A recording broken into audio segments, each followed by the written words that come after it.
Tony Schiavone is in the ring with my favorite personality, Rick Ross. He is back. I was so excited when I saw this graphic the other day that he would be mediating the face-to-face meeting.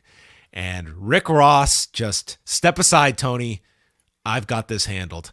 And he brings out Keith Lee first. Make some noise for the big homie, Keith Lee.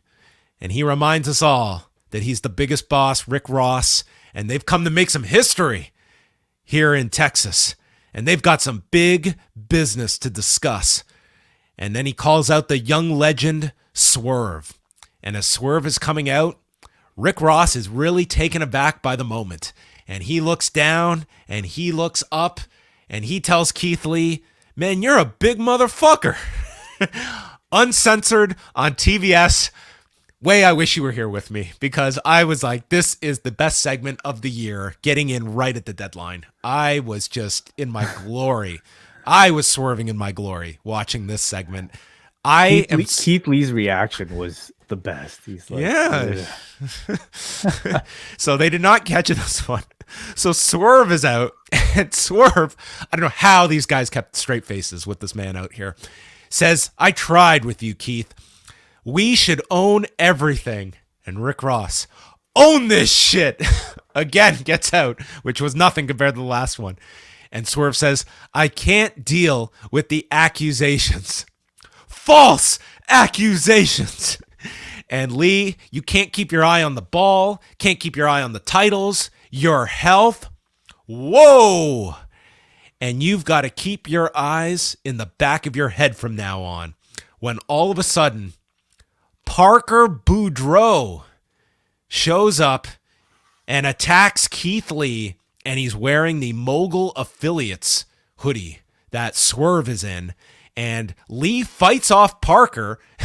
Rick Ross is trying to do his commentary that consisted of, whoa, whoa, and then another man appears, and this is where I'm like, I'm nearly about to message John Cena and say, has this guy been on Dark? I don't know who this guy is. And then Excalibur doesn't know who this guy is. So this guy's really off the beaten path. This man is inked from head to toe, and that's not an exaggeration. And he joins in on the attack, and they proceed to beat down Keith Lee, and it leads to Lee being set up on the steps. They pull out a cinder block to place onto Keith Lee's chest, and Swerve comes off the top for the Swerve Stomp. Thankfully, this cinder block broke. Could you imagine if this cinder block didn't go along with its spot? And then the kiss the lips moment to put an exclamation point on this segment. Rick Ross, he may need some attention. Dude, Rick Ross is the best addition of pro wrestling in 2022. I love this man. He doesn't have to be here every week, but man, when he's here, he has got my undivided attention. I don't know how this group is going to go, but dude, Rick Ross is my favorite part of AEW this year. Two segments that I was just greatly entertained by this man from. It was a segment, and it's one that I've seen a bit of division on from the audience. I love this. I love this, and I'm not going to hear otherwise. Those looking for, I think, what we would classically deem as a successful professional wrestling television segment may not necessarily find it here, at least in the form of Rick Ross as a mediator in a segment like this. And I'm more in that camp. Okay, I understand there's a real novelty to it, but man, Swerve was about to say something, and this man just would not stop cutting him off. You know, there was like a real certain like charm to it being on live TV. It made it fun. You didn't know what was going to happen next, and I was greatly entertained by it. I can understand people getting, was it smooth? No, but that was the appeal to me. Like, I really enjoyed this. And at the end of the day, it was a big attack on Keith Lee, and I don't know, like, Parker Boudreaux and the man in the ink, I do not know how these two are going to fare in this group. We will see. Yeah. I don't know. I thought the post, like the actual attack with the worked cinder block, I thought was tremendous. It looked great. It was as devastating as I think something like this needed to be.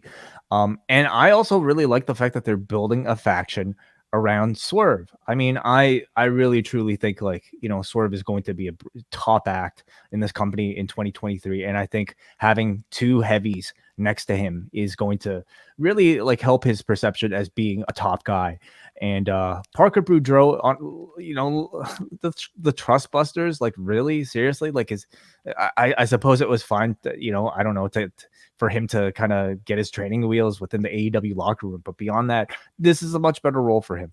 I have no idea who this other dude is. I don't know if he's a wrestler. I don't know if he's a rapper. I don't know what he is, but he looks the part. He looks like he would be, you know, some sort of bodyguard for a rapper or something, or a rapper himself. You know, who could at least, you know, do a bit of damage and with a cinder block. So I'm looking forward to this. And you know what? More Rick Ross? Sure, why not? Yeah, I'm open-minded to these additions mainly, but I will say, like, yes, this individual, the unnamed individual, you know, he's probably just going to be your muscle here. I would say if it's like a wrestling role, you could certainly look at, man, this is a company that it's like, man, you have a just never-ending lineup of talent that are just dying for TV time. I would say more so for Parker Boudreaux, he better have he better really step up to get to justify this role, because you could certainly look at like others that you could fit into a role like this. It's not like Parker Boudreaux has knocked everybody dead since he's come into this company. This is, you know, in theory, a pretty, you know, not main event spot, but a significant one. Certainly the most significant for him since his Harlan days. Yeah, I mean, I feel like there are only so many big guys to fit into a faction, and I mean, are there any others that you could honestly think of that would have, you know, played this role better? Oh, this could have been Nick Comoroto's coming out party. I mean, he's already got a gig in the factory, doesn't he, for life at this point? Could you imagine Miro as a mogul? Miro as a mogul. Miro with Rick Ross, I think that would be oh my goodness, quite the talking segment. I would just love Rick Ross to do one episode of Dark on commentary. Let him loose on YouTube. I think we're getting close. Okay. I am greatly entertained by Rick Ross, and I'll never not be when they announce him for a segment.